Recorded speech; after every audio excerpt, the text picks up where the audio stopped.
Hello friends you're most welcome in my channel PCM by Aditya धाना। तो कैसे हैं आप सब? आशा है आप सब बहुत अच्छे होंगे। तो तबीयत ख़राब थी, इस वजह से वीडियो नहीं बन पाई। तो अब अपने जो फिजिक्स का चैप्टर नंबर 3 पढ़ रहे हैं हम, करंट इलेक्ट्रिसिटी, उसी को दोबारा प्रोसीड करेंगे एक अच्छी और नई सोच के साथ। जो हमारा ऐसा मान के चल रहे हैं हम कि जो आप पिछले टॉपिक मैंने आपको पढ़ाए हैं वो आपके क्लियर हैं, क्योंकि वो जो पिछले टॉपिक हैं जैसे किरचॉफ लॉ है वो अब नेक्स्ट टॉपिक में उनका यूज़ होगा कहीं ना कहीं। तो अब पढ़ते हैं हम कि अब नेक्स्ट टॉपिक है हमारा व्हीटस्टोन ब्रिज। तो देखते हैं, यहाँ से हम बिल्कुल समझ के और ध्यान से चलेंगे। पर एक बार जो मैंने आपको पढ़ाया है, जो जिसने वीडियो नहीं देखी है इससे पहले, वो वीडियो देख लेना, क्योंकि इस वीडियो में उसका यूज़ होगा। तो पढ़ते हैं हम व्हीटस्टोन ब्रिज के बारे में। देखो व्हीटस्टोन ब्रिज क्या होता है। Wheatstone bridge, professor Wheatstone invented a specific arrangement of resistance by help of which unknown resistance can be determined. This arrangement is known as Wheatstone bridge. देखो एक प्रोफेसर थे व्हीटस्टोन, उन्होंने एक अरेंजमेंट दिया था, किसका? स्पेसिफिक अरेंजमेंट ऑफ रेजिस्टेंस का एक अरेंजमेंट दिया था। उसमें क्या था कि जो अननोन रेजिस्टेंस है उसे हम फाइंड कर सकते थे।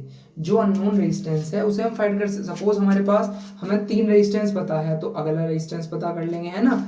तो इसी तरीके से प्रोफेसर व्हीटस्टोन नाम के साइंटिस्ट थे, उन्होंने एक स्पेसिफिक अरेंजमेंट बनाया जिसकी हेल्प से जो अननोन रेजिस्टेंस है किसी सर्किट में वो हम क्या कर सकते हैं, बता सकते हैं कि अननोन रेजिस्टेंस क्या है। तो this arrangement is known as Wheatstone bridge. इसी अरेंजमेंट को क्या बोलते हैं? Wheatstone bridge. देख लेते हैं कि व्हीटस्टोन ब्रिज की जो कंस्ट्रक्शन है वो कैसे है। देखो मेरी बात सुनो, ये सर्किट है हमारे पास, ठीक है। उसमें करंट आई चला इधर से, आपको पता है प्लस से करंट चलता है और माइनस में एंटर करता है। करंट आई चला, पहले क्या हो रहा था सर्किटों में, करंट चलता था ऐसा सीधा जाता था और वापस उतना ही आ जाता है। पर करंट यहाँ पे इस वाले सर्किट में बढ़ जाएगा। करंट कैसे बढ़ेगा? देखो आई करंट जा रहा, इधर सर्किट में क्या गया? I1, इधर सर्किट में क्या गया? देखो एक मिनट, इधर सर्किट में क्या गया? I1 करंट गया, फिर इसमें I2 गया, इसमें I3 गया और इसमें I4 गया। देखो अभी इसे I3 I4 कंसीडर कर रहे हैं हम, पर जब इसका डेरिवेशन करेंगे हम तो इन्हें I3 और I4 नहीं मानेंगे, इन्हें और कुछ मानेंगे, मैं आपको बता दूंगा। पर अभी आप समझने के लिए इन्हें I3 और I4 मान सकते हो। जब मैं इसका डेरिवेशन कराऊंगा आपको तो तब मैं क्लियर कर दूंगा कि ये जो नीचे वाले I हैं ये हमने क्या माने। तो समझो, करंट I चला, करंट I इधर भी गया और करंट I इधर भी गया।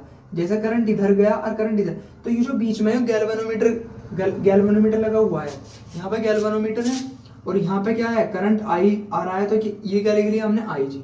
I1 करंट, I2 करंट, इसमें I3 करंट, इसमें क्या जा रहा? I3 करंट, और यहाँ से करंट आ भी रहा। जो करंट देख रहे हैं आप यहाँ एक जंक्शन पॉइंट पे मिल भी रहा है। तो मैंने इसलिए तो कहा था आपसे कि किरचॉफ के जो लॉ है वो पढ़ो, यहाँ पढ़ के आना, पिछली वीडियो देखना आप, तभी क्लियर होगा आपके, ठीक है। क्योंकि जब अभी तो आप समझने के लिए कर रहे हैं इसे, पर जब आप इसका डेरिवेशन में कराऊंगा आपको तो आपको थोड़ी प्रॉब्लम होगी अगर आपने किरचॉफ के लॉ नहीं पढ़े होंगे। तो देखो I1 करंट गया, ऐसी I2 करंट गया, ऐसी I3 और ऐसी I4। तो यू है मैश फर्स्ट, हम आपको पता होगा कि मैश को क्या बोलते हैं? लूप। ये इसमें 2 लूप दिख रहे हैं मुझे, एक लूप तो ये है, एक लूप ये है। इनके हिसाब से अब देखो इसका रेजिस्टेंस क्या है? P, इसका Q, इसका R, इसका S। तो अब जो है हम इसका जो डेरिवेशन है वो निकाल लेंगे। तो तब तक के लिए आप इसे स्क्रीनशॉट ले सकते हैं इसका, या अच्छे से नोट कर लो।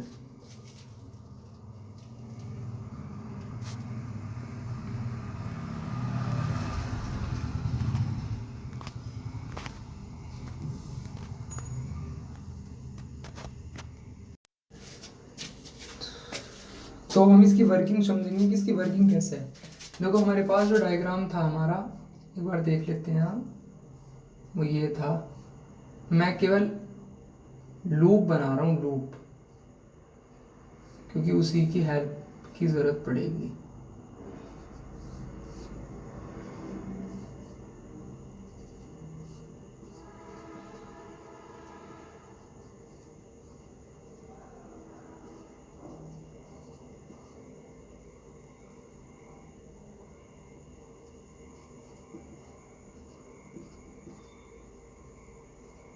तो क्लियर है आपको?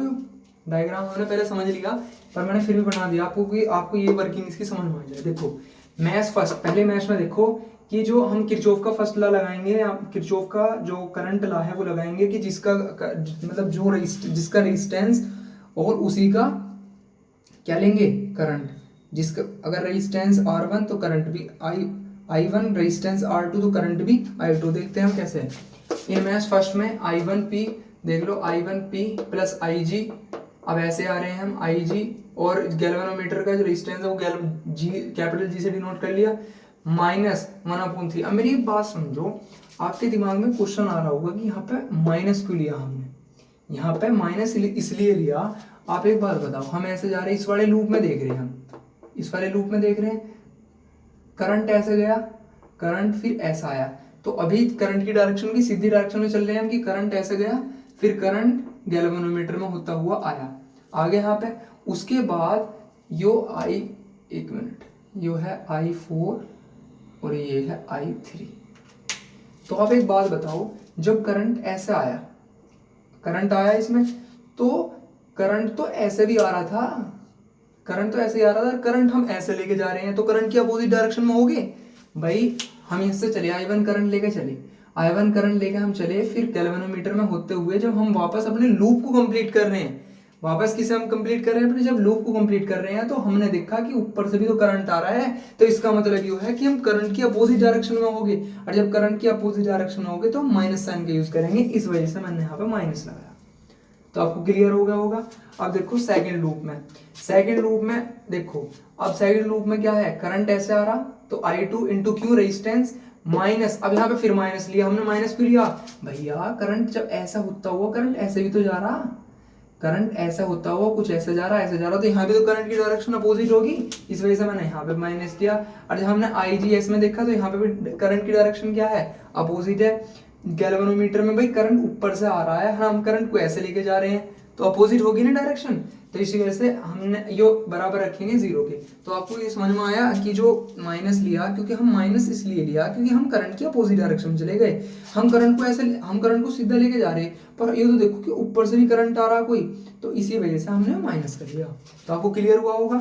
अब देखो, galvanometer is so adjusted so no deflection in galvanometer, galvanometer is so adjusted, जो बैलेंसिंग, आप एक बात समझो कि बैलेंसिंग कंडीशन में जो IG होता है ना, जो IG मतलब ये बैलेंसिंग कंडीशन ही तो है, इतना ये बैलेंसिंग कंडीशन है, बैलेंसिंग कंडीशन में जो IG होता है वो 0 होता है, मैंने IG 0 ले लिया।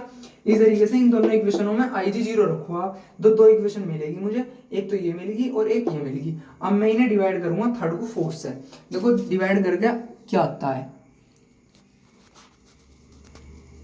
तो देखो हमने ये देख लिया था कि जो IG है वो 0 है, IG जो है वो बैलेंसिंग कंडीशन में क्या है, 0 है।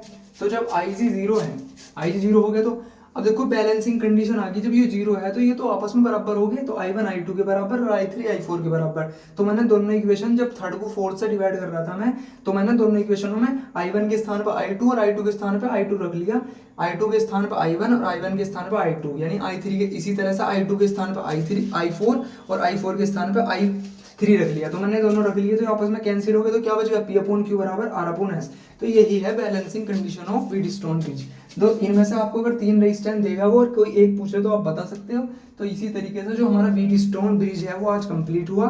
तो कल हम जो है मीटर ब्रिज पढ़ेंगे, वो भी बहुत इंपॉर्टेंट टॉपिक है। अगर आपको व्हीटस्टोन ब्रिज में कोई प्रॉब्लम आती है तो आप कमेंट बॉक्स में बता सकते हैं, मैं आपको दोबारा इसे एक्सप्लेन कर दूंगा। तो तब तक के लिए बहुत बहुत धन्यवाद। चैनल को लाइक करें, शेयर करें एंड सब्सक्राइब करें। Thank you so much.